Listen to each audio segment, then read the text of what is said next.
What's going on, people? We are Tottenham TV, back here for another episode of Player Ratings as we beat Portsmouth 1-0 at the Tottenham Hotspur Stadium yesterday and advanced into the fourth round of the FA Cup.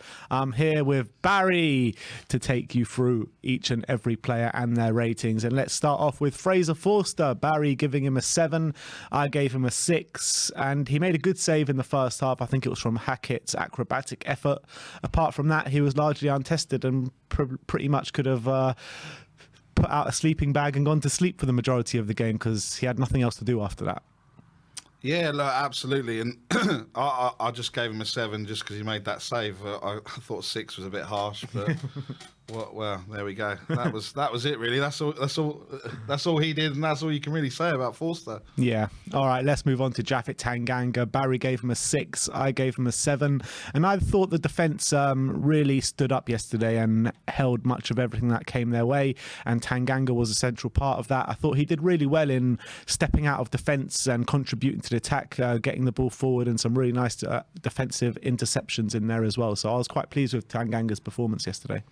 Yeah, it was good to see him get some game time and get 90 minutes under his belt. But yeah, I was a bit harsher than you. I just thought he didn't do enough to warrant that 7 for me.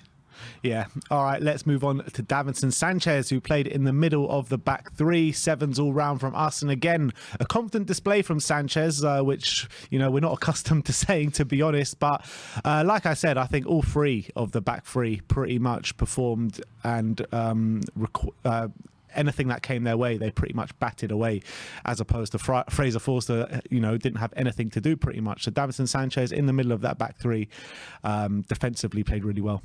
Yeah, he did. He like you said, he was confident there. He kind of held the 3 together. Okay, they weren't tested, but yeah, he was commanding. He was kind of marshalling the troops in that back 3. So yeah, absolutely. I think he just did a little bit more than Japhet Tanganga for me. Fair enough. Moving on to Ben Davies, the last of that back 3 on the left-hand side. Barry gave him a 6. I gave him a 7. He was batting everything away with his head, with his feet. Nothing got past that back 3 all day, and all 3 of them were key to that. So, nothing much more to add, to be honest. Yeah, with Ben Davies, I think he did get kind of taken by Bishop. There was a couple of times there was a bit of a tussle between the pair of them, and I expected Ben Davies to do a little bit more maybe than kind of what happened. So yeah, that's why I give him a 6. Emerson Royale up next. 6s all round for Emerson, and he started off on the right wing back, moved over to left wing back when Jed Spence came on, and I think Emerson defensively he did his work, and he did it to quite a high level. Going forward, it's just the same kind of stuff that we've been expected to see from Emerson Royale. Didn't really impact much until he got that header at the back post where he hit the inside of the post and everyone thought he had scored. But when he moved over to that left-hand side, we hardly really saw him. So, okay display from Emerson. Yeah, I thought I gave him a 10. No, look, I would have loved that header to go in. Yeah, it was like you say, down that right-hand side, much better in the second half. But again, the end product wasn't there, and he kind of, when he went over to the left-hand side, which shocked everyone, it was a bit of he kind of disappeared. He had that one chance. He was trying all sorts of outside of his foot, trying to flick it in with crosses. I don't know what he was trying, but a couple of no-look passes in there as well. Actually, he did a no-look pass that actually came off. Yeah, he did. Maybe I should have changed that to a 7. To a 10, yeah. To a 10. He tried one at Palace as well, which came off, and it's just like every single game now with Emerson, it's no-look pass, no-look pass, no-look pass. But he's got to be doing a bit more than that, in my opinion. But let's move on to the midfield, talking about Ollie Skipp. 6s all round from us. He was the one tasked to be going forward a bit more of that middle 2 with Pape Souare alongside him, and also he was a late inclusion with Bissouma pulling out 10 minutes before kickoff. And I thought Skipp did well for the most part. Like I said, he was the one with tasked with going forward. He got in that space to really, he should have scored, man. He was 6 yards out, 1-on-1 with the keeper, and fluffed his lines. It went over the bar. But it's better than what we saw in the last game against Crystal Palace. And I think I said after the Crystal Palace game, you saw the rustiness in his game, and maybe he's just shaking that off a little bit. It was a better display, but still maybe not to the the required ability that we have seen him play maybe before that injury last season.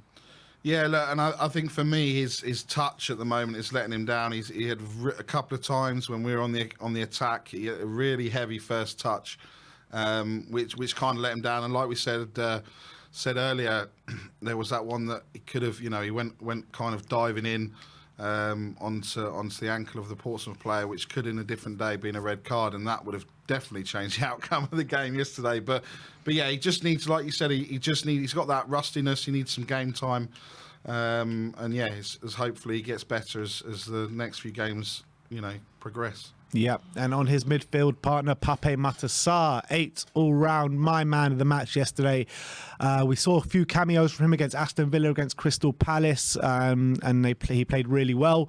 And he took it to a new level, starting from the first minute yesterday, played the full 90 minutes like a Duracell bunny. He was all over the pitch, all over time. He made the most touches in the game, 115 touches, passing accuracy 90.4, 11 ball recoveries, 5 tackles, 3 interceptions and 1 clearance, and it was a top performance from him in the middle of the park, and I just want to see more of him, to be honest. I'm really starting to fall in love with him.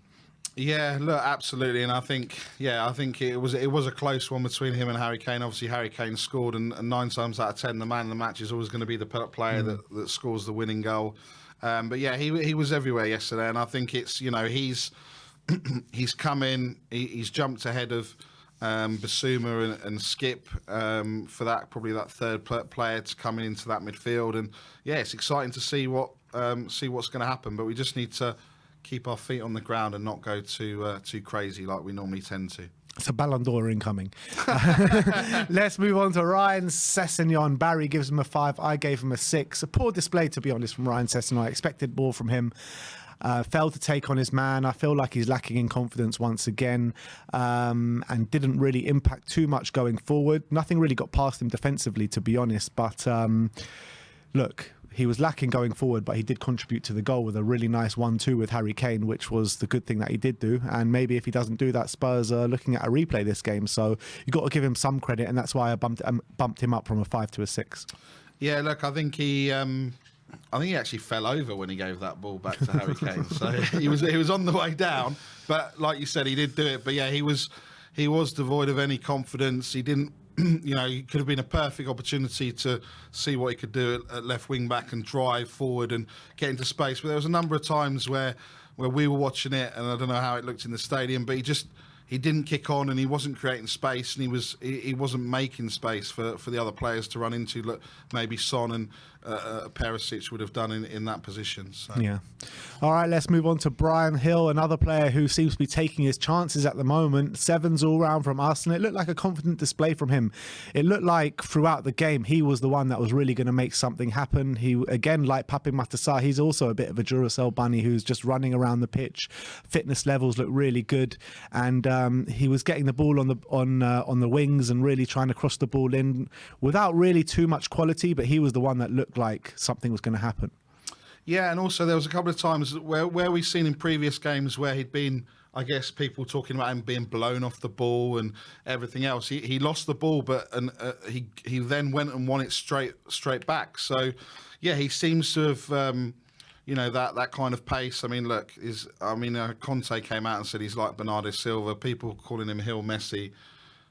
I think we just need to calm down. But look, it was a... Whilst you're the number one of the Emerson fan club. Yeah, that's fine. But I'm not calling him like Emerson, like comparing him to Cafu or someone like that. But yeah, look, it was a better performance. I'd just like to see more from an end product from him. A goal. Obviously, he got a couple of, he got the assist in the week. But yeah, I'd just like to see more from him from that end product, and that would just, I think that would win a lot more of the sort of doubters over. Fair enough. Let's move on to HeungMin Son, 6s all round from us. And after that goal against Crystal Palace, you really thought the confidence was going to reap back through and he would give Portsmouth a torrid time, but unfortunately it wasn't. And I think it was kind of more of the same of what we have been seeing for the majority of the season. He did have a few pop shots in the first half and in the second half, trying to get a goal from quite far out, but I didn't really felt like he had too much impact on the game.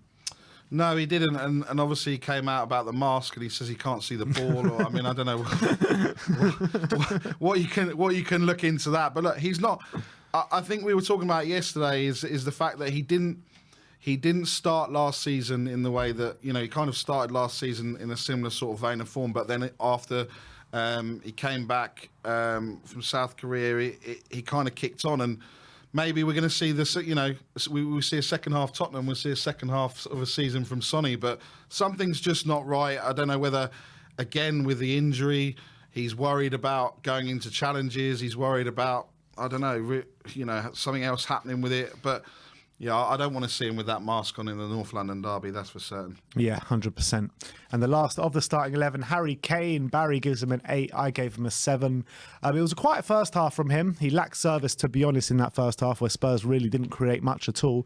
Second half is where he really came alive. In the first 5 minutes, he's with a lovely, lovely finish into the far corner with a nice curling effort. And apart from that, he was really the hub of the team in that second half. And everything that we were doing good going forward was coming through him. So another really good display from Harry Kane. Yeah, and I think like with everything that he's doing at the moment, he's not being involved, he's being quiet, he's not getting many touches, but when he does, he's having an effect on the game, and that's what without Harry Kane at the moment, he's 15 goals in 19 games in the Premier League, everyone without Haaland being there and scoring the goals he's scored, everyone would be talking about Harry Kane.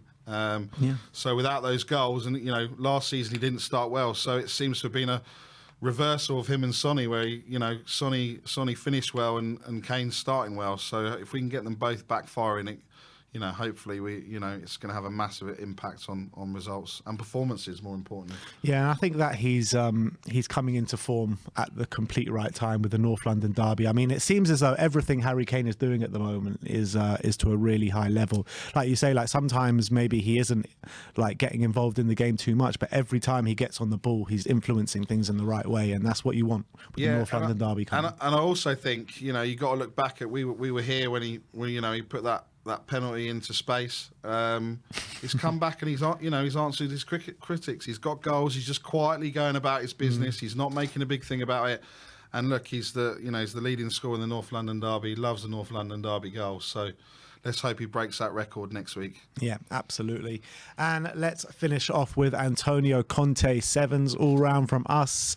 Much changed team, much changed defence. Pape Souare given the nod. Brian Hill once again being given the nod. So these are all plus marks to Conte's name, because if you remember a year ago when we played Morecambe in the third round of the FA Cup, we did a much changed side, but we had to rely on Harry Kane and HeungMin to come on in the last 15 minutes to really change the game. Yes, Harry Kane and HeungMin were starting this game, but with the likes of Pape Souare, Brian Hill being given the nod and playing really well at that, you got to give Conte credit for trusting in the youth, and that's exactly what he did yesterday. And it was pretty much job done. 1-0 to Spurs, and we're in the hat for the next round. So that's all you can ask for, really. Yeah, and look, like we said in the back room before, Conte's lost three close friends, Vialli, Mihailovic and Ventroni, and that's got to be weighing on his mind. You can see he looks completely different person than he has done at the start of the season. And look, like you said, last time we made a lot of chat. I mean, we had 8 changes to the starting lineup against Palace, and we still these players we know should be good enough to beat Portsmouth. They did beat Portsmouth, but it wasn't like we said, it wasn't pretty. But hey, we're into the hat, into the next round, and that's all that matters. Yeah, one down mark against Conte, in my opinion, not playing Jed Spence yesterday. I think it was the perfect opportunity against League One opposition where he played really well in the Championship week in, week out last year. So why not try him against League One opposition? I don't know. I feel like he's being used as a bit of a pawn between him and Daniel Levy's negotiations, but that's definitely a down mark against his name. But we are into the next round. Fairly good performance in some way, and we move on from there. The draw is coming in about an hour's time, 4 o'clock, so we'll see you all there as we'll go live for the draw. But thank you, Barry, for filling in once again. Not a problem, Ben. And not a problem. We'll see you all very soon. Like, subscribe and comment, and as always, come on you Spurs.